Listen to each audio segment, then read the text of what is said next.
हमारी कुंडली के एक सबसे प्रमुख ग्रह सूर्यदेव अपना राशि परिवर्तन करने वाले हैं। 17 अक्टूबर 2024 को सूर्यदेव अपना राशि परिवर्तन करेंगे और यह कन्या राशि से अपनी नीच की राशि तुला राशि में प्रवेश करेंगे। मित्रों, आप लोगों को बता दें कि सूर्यदेव जब भी तुला राशि में 0 से 10 अंश पर होते हैं तो वह नीच राशि में होते हैं। और मित्रों, प्रतिवर्ष 15 अक्टूबर से 15 नवंबर के बीच यह प्रक्रिया दोहराई जाती है। इस अवधि में यह नीच के अवश्य होते हैं।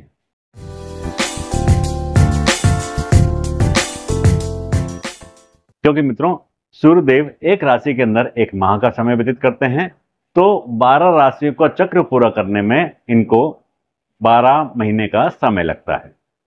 तो प्रतिवर्ष यही स्थिति दोहराई जाती है और इसी समय में यह नीच के अवश्य होते हैं। तो मित्रों, जब सूर्यदेव नीच के होंगे तो सभी 12 राशियों को विशेष रूप से प्रभावित करने वाले होंगे। मित्रों, इनमें से कुछ राशियां ऐसी हैं जिनको यह विशेष रूप से प्रभावित करेंगे और लाभान्वित करेंगे। तो मित्रों, आज के कार्यक्रम में हम इन्हीं सब बातों का विस्तार से अध्ययन करेंगे और सभी राशियों पर सूर्य के इस राशि परिवर्तन का क्या प्रभाव पड़ता है यह जानने की कोशिश करेंगे। मित्रों, विशेष यह है कि सूर्यदेव नीच के होने के बावजूद कुछ राशियों को विशेष रूप से प्रभावित करेंगे और विशेष रूप से लाभान्वित करेंगे। तो मित्रों, वह कौन कौन सी राशियां हैं यह भी जानने का प्रयास करेंगे। तो मित्रों, कार्यक्रम को पूरा देखना, क्योंकि हो सकता है वह विशेष राशि आपकी राशि हो। मित्रों, सबसे पहले मेष राशि की बात करते हैं। मेष राशि में सूर्य का गोचर सप्तम भाव में होने वाला है। मित्रों, यहां पर सूर्य पंचम भाव के स्वामी बनेंगे। आप लोगों के लिए सूर्य का गोचर ज्यादा अच्छा नहीं होगा। यहां पर कुछ परेशानियां आपको देखने को मिलेंगी। सप्तम भाव वैवाहिक जीवन का भाव है, साझेदारी के व्यापार का भाव है। तो मित्रों, यहां पर व्यापार में कुछ नुकसान के संकेत देखने को मिलते हैं। आपको चाहिए कि साझेदार के साथ आप अपना विश्वास बनाकर रखें और पूरे सहयोग के साथ कोई भी कार्य को पूरा करें। जीवन साथी के साथ आपको कुछ परेशानियां यहां पर देखने को मिल सकती हैं। किसी भी समस्या का समाधान बातों के जरिए शांति रखते हुए आपको निकालना होगा, नहीं तो समस्या आगे और बड़ी भी हो सकती है। मित्रों, यहां पर सूर्य पंचम भाव के स्वामी, तो संतान की तरफ से भी आपको कुछ परेशानियां देखने को मिलेंगी। संतान से आपको अच्छे समाचार यहां पर देखने को नहीं मिलेंगे, तो आपको यहां पर भी उतना ही ध्यान देना होगा, क्योंकि यह जो समय है यह आपकी समझदारी का समय है। तो मित्रों, आपको सतर्क रहते हुए और जिम्मेदार बनते हुए किसी भी कार्य को करना होगा। कोई भी नया कार्य इस समय आरंभ ना करें। यह समय नए कार्य के लिए बिल्कुल भी अच्छा नहीं है। अब मित्रों, वृष राशि की बात करते हैं। वृष राशि में सूर्य का गोचर छठे भाव में होने वाला है। मित्रों, विशेष रूप से यहां पर आप लोगों को ध्यान देना होगा कि सूर्य चतुर्थ भाव के स्वामी हैं और वृष राशि के स्वामी शुक्र सप्तम भाव में विराजमान है। तो आपकी राशि के स्वामी शुक्र सप्तम भाव में यानी केंद्र भाव में विराजमान है और यहां पर सूर्य केंद्र भाव के यानी सुख भाव के स्वामी बनते हैं। मित्रों, पाराशर जी के अनुसार यह नीच भंग राजयोग बना, तो यहां पर सूर्य आप लोगों को विशेष लाभ देने वाले होंगे। मित्रों, आप ही वह पहली भाग्यशाली राशि हैं जिनको सूर्य के नीच होने पर भी विशेष लाभ की प्राप्ति होने वाली है। छठा भाव रोग ऋण का है, तो आपको रोगों से मुक्ति मिलने वाली है। आपके शत्रु हैं उन पर आपको विजय प्राप्त होने वाली है। आप यदि कोई नया कार्य करते हैं तो उसमें भी आपको सफलता प्राप्त होने वाली है। यदि कोई आपके पुराने कार्य लंबित कार्य चले आ रहे हैं तो उनमें भी आपको सफलता प्राप्त होने वाली है। यदि आपका कोई विवाद चला आ रहा था तो उस विवाद में भी आपको सफलता प्राप्त होने वाली है। मित्रों, यदि आप विद्यार्थी हैं, किसी प्रतियोगी परीक्षा की तैयारी कर रहे हैं, तो इसमें भी आपको सफलता प्राप्त होने वाली है। यदि कोई आप समाज सेवा करते हैं, क्योंकि यह सेवा का भाव है, समाज सेवा करते हैं, तो मित्रों आपको विशेष प्रकार की लोकता भी प्राप्त होने वाली है। आप लोकप्रिय बनने वाले हैं, आपका समाज में नाम होने वाला है, क्योंकि चतुर्थ भाव जनता का भाव है और छठा भाव सेवा का भाव है।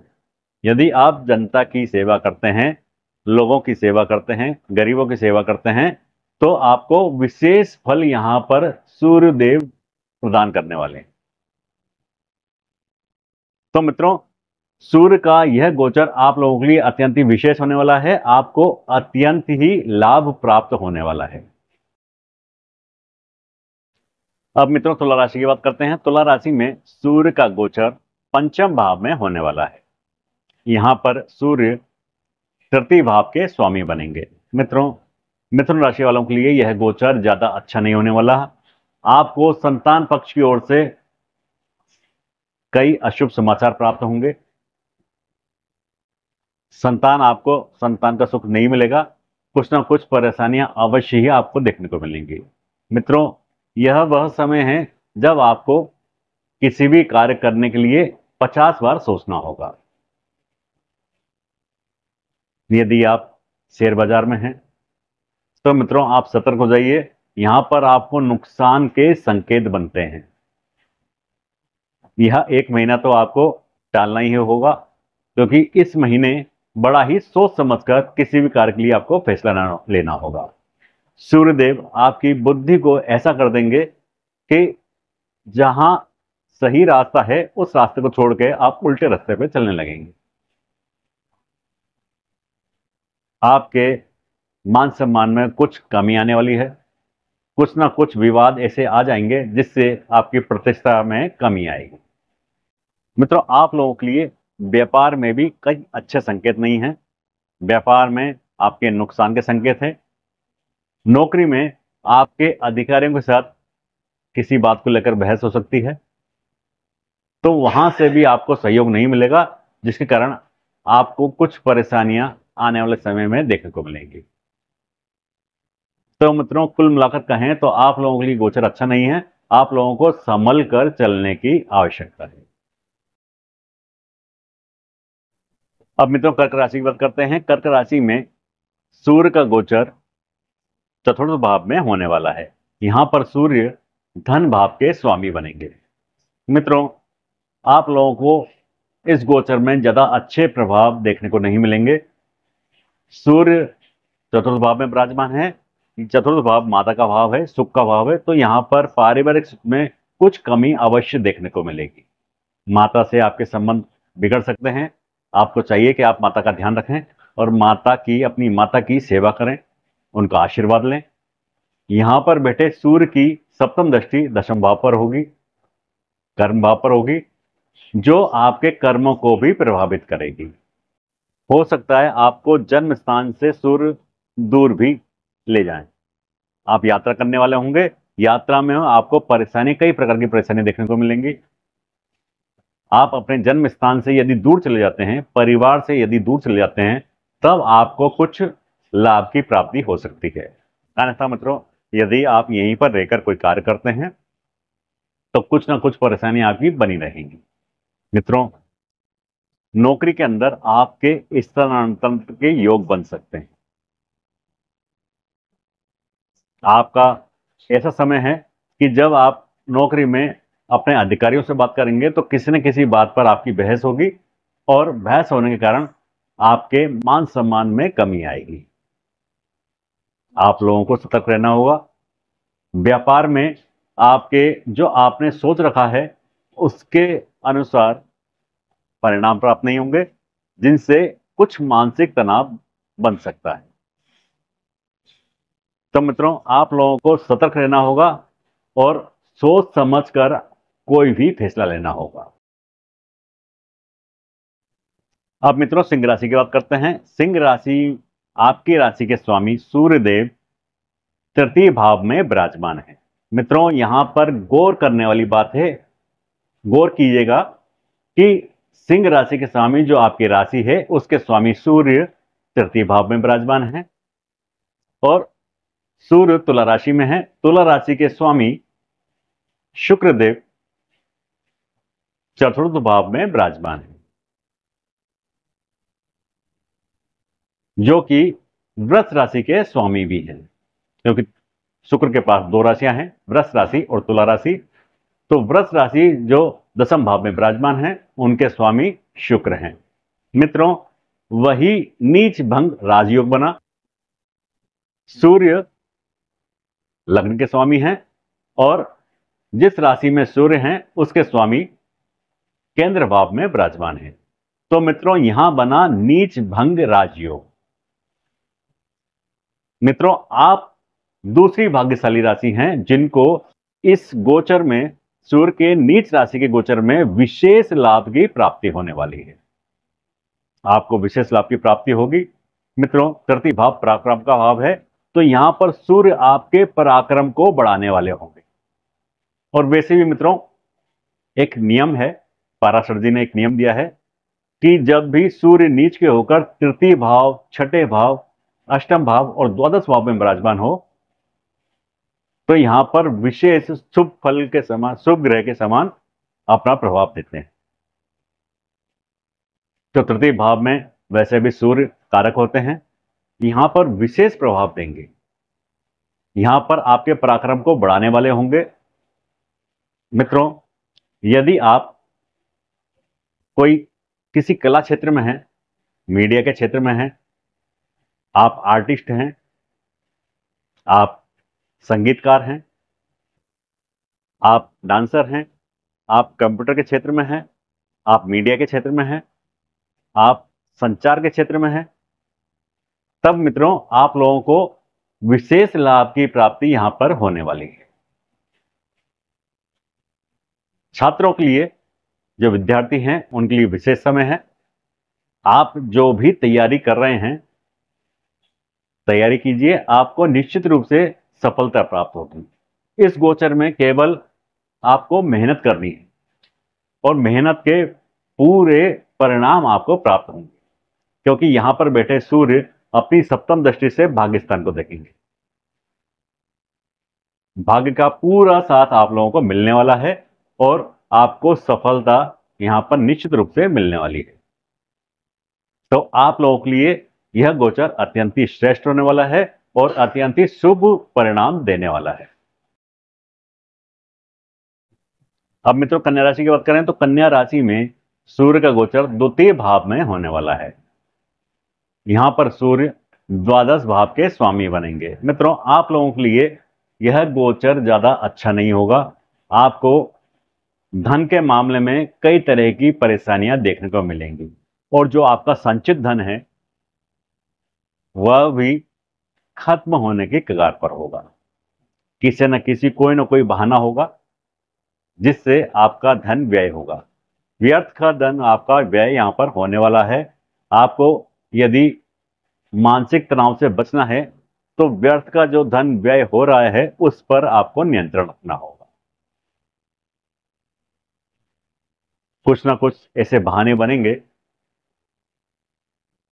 मान लीजिए आपकी तबीयत खराब हुई और आपको डॉक्टर के पास जाना पड़ा, वहां पर धन व्यय होगा। अकस्मात कोई एक्सीडेंट होता है उसमें धन व्यय होगा। भूल कर भी इस समय कोई भी आप प्रॉपर्टी या कोई भी वाहन आदि ना खरीदें। यह गोचर आपके लिए अच्छा नहीं है। आपके परिवारजनों से आपके विवाद हो सकते हैं, कुटुंब के जो लोग हैं उनसे विवाद हो सकते हैं। आपको अपनी वाणी पर नियंत्रण रखना होगा, क्योंकि वाणी की वजह से ही आप अपने नए शत्रु भी पैदा करेंगे और वाणी की वजह से ही आपके परिवारजनों से भी आपके संबंध खराब होंगे। तो मित्रों इस गोचर में तो केवल आपको सावधानी बरतनी है। सावधानी बरतते हैं तो कई तरह की परेशानियों से आप बच सकते हैं।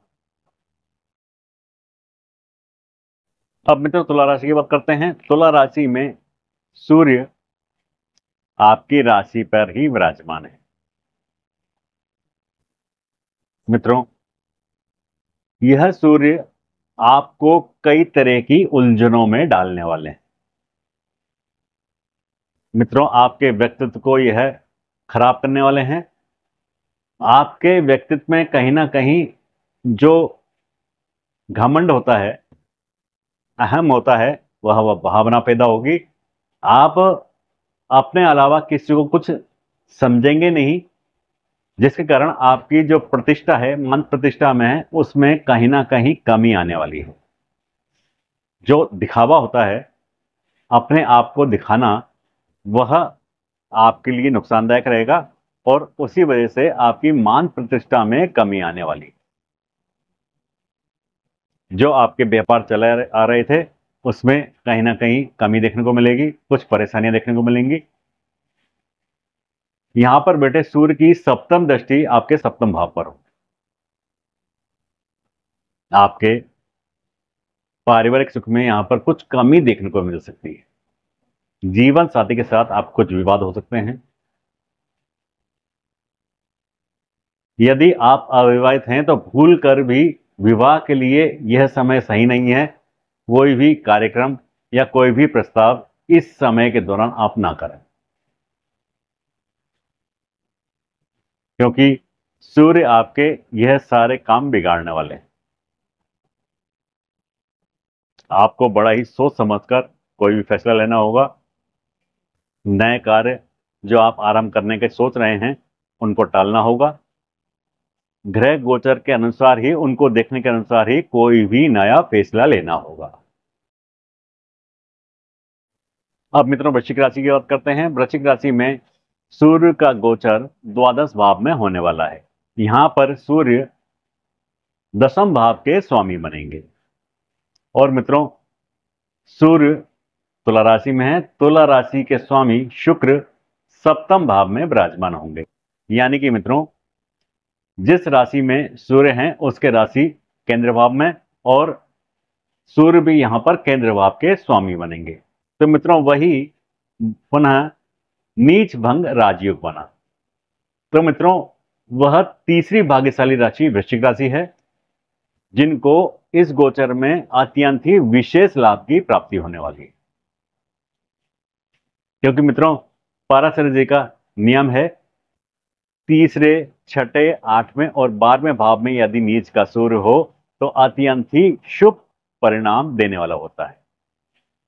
तो यहां पर सूर्य आपको अत्यंत ही शुभ परिणाम देने वाले होंगे, एक उच्च के ग्रह के समान परिणाम देने वाले होंगे। क्योंकि यहां पर राशि का स्वामी और स्वयं सूर्य केंद्र भाव के स्वामी। तो मित्रों, आप लोगों के लिए यह गोचर अत्यंत ही श्रेष्ठ है। जो भी व्यक्ति विदेश यात्रा करना चाहते हैं, व्यापार के संबंध में आप यदि यात्रा करना चाहते हैं, तो आपके लिए अत्यंत श्रेष्ठ है और इस लाभ से आपको शुभ परिणामों की प्राप्ति होगी। आप इस दौरान जो आपके विवाद चले आ रहे थे, उन विवादों में भी आपको सफलता प्राप्त होने वाली है। आप शत्रुओं पर विजय प्राप्त करने वाले होंगे और आपके व्यय तो होंगे, लेकिन वह सकारात्मक दिशा में होंगे, जिनसे आपको भविष्य में लाभ की प्राप्ति होगी। तो मित्रों, कुल मिलाकर कहें तो आप लोगों के लिए यह गोचर अत्यंत ही श्रेष्ठ है और अत्यंत ही शुभ परिणाम देने वाला है। अब मित्रों, धनु राशि की बात करें तो धनु राशि में सूर्य का गोचर एकादश भाव में होने वाला है। मित्रों, वैसे तो सूर्य एकादश भाव में सबसे अच्छा परिणाम देते हैं, लेकिन यहां पर सूर्य नीच राशि के हैं, इसलिए मित्रों ज्यादा अच्छे परिणाम की हम यहां पर उम्मीद नहीं ला सकते। परिणाम प्राप्त करने के लिए आपको मेहनत करनी पड़ेगी और सतर्क रहकर, सावधान रहकर मेहनत करनी होगी, क्योंकि जो आप मेहनत करेंगे उसके अनुसार आपको परिणाम यहां पर नहीं मिलेंगे। तो यह समय जो आपका है वह प्रयास का है। आपको प्रयास करने हैं और फल के बारे में बिल्कुल भी यहां पर नहीं सोचना। यदि आप परिणाम के बारे में सोचते हैं तो मित्रों आप लोगों को परेशानियां अवश्य मिलनी हैं, क्योंकि कोई भी व्यक्ति जब काम करता है तो उम्मीद करता है कि काम के अनुसार, मेहनत के अनुसार उसको उसका परिणाम प्राप्त हो, जो कि यहां पर आपको प्राप्त नहीं होने वाला। तो इसलिए मित्रों, फल की उम्मीद ना करें, केवल कर्म करें, क्योंकि यह कर्म आगे आपको अच्छा फल देने वाले हैं। अब मित्रों, मकर राशि की बात करते हैं। मकर राशि में सूर्य का गोचर दशम भाव यानी कर्म भाव में होने वाला है। मित्रों, कर्म भाव में सूर्य आपको ज्यादा अच्छा प्रभाव नहीं देंगे। यहां पर आपके सामने चुनौतियां होंगी। आप व्यापार में हैं तो व्यापार में जो आपके प्रतिद्वंदी हैं वो आपके सामने होंगे और आपको नुकसान पहुंचाने की कोशिश करेंगे। अब मित्रों, यह आपकी मेहनत और आपके परिश्रम और आपकी बुद्धि पर निर्भर करता है कि आप उनसे आगे कैसे निकलते हैं। ऐसा ही मित्रों आपको नौकरी में भी देखने को मिलेगा। नौकरी में भी आपके प्रतिद्वंदी आपके सामने होंगे। यदि आप मेहनत से, अपनी मेहनत से, लगन से उनको पछाड़ सकते हैं तो ही आप आगे निकल सकते हैं। आगे निकलने का मतलब यह है कि आप विशेष लाभ प्राप्त कर सकते हैं। अन्यथा मित्रों, आपकी मेहनत है, मेहनत आपको करनी है और मेहनत के अनुसार परिणाम आपको यहां पर प्राप्त नहीं होने। तो यह जो समय आपका है, इसमें आपको धैर्य रखना है, शांति रखनी है और मेहनत लगातार करनी है। तभी आने वाले समय में आपको कुछ अच्छी लाभ की प्राप्ति हो सकती है। अब मित्रों, कुंभ राशि की बात करते हैं। कुंभ राशि में सूर्य का गोचर भाग्य स्थान में यानी नवम भाव में होने वाला है। मित्रों, यहां पर गौर करना है कि सूर्य सप्तम भाव के स्वामी हैं। जो केंद्र भाव है, सप्तम भाव के स्वामी सूर्य हैं, जो नवम भाव में विराजमान है। और जिस राशि में विराजमान है उसके स्वामी शुक्र दसम भाव में विराजमान है, जो कि वृष राशि के स्वामी भी हैं। मित्रों, पहला तो यह त्रिकोण भाव और दूसरा दोनों के स्वामी केंद्र भाव में। मित्रों, विशेष राजयोग बना। मित्रों, एक विशेष नियम है कि जब भी त्रिकोण के स्वामी केंद्र में विराजमान हो जाएं, केंद्र में बैठ जाएं, तो वह विशेष राजयोग होता है और विशेष फल देने वाला होता है। तो मित्रों, जो हमारे त्रिकोण हैं, पहला, पांचवा और नवा भाव धर्म त्रिकोण, तो धर्म त्रिकोण का स्वामी जब केंद्र में विराजमान हो जाए तो मित्रों वह स्थिति अत्यंत ही विशेष होती है। तो कुंभ राशि वाले जातकों के लिए यह स्थिति अत्यंत ही विशेष होने वाली है। और दूसरा मित्रों, कुंभ राशि के स्वामी स्वयं शनिदेव, वो लग्न में ही विराजमान है।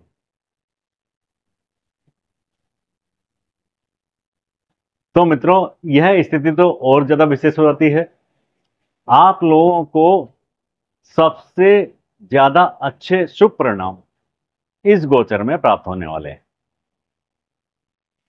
मित्रों, आप चौथी भाग्यशाली राशि तो हैं, लेकिन सबसे विशेष भाग्यशाली राशि आप ही हैं, क्योंकि भाग्य स्थान में यह गोचर अत्यंत ही विशेष होने वाला है।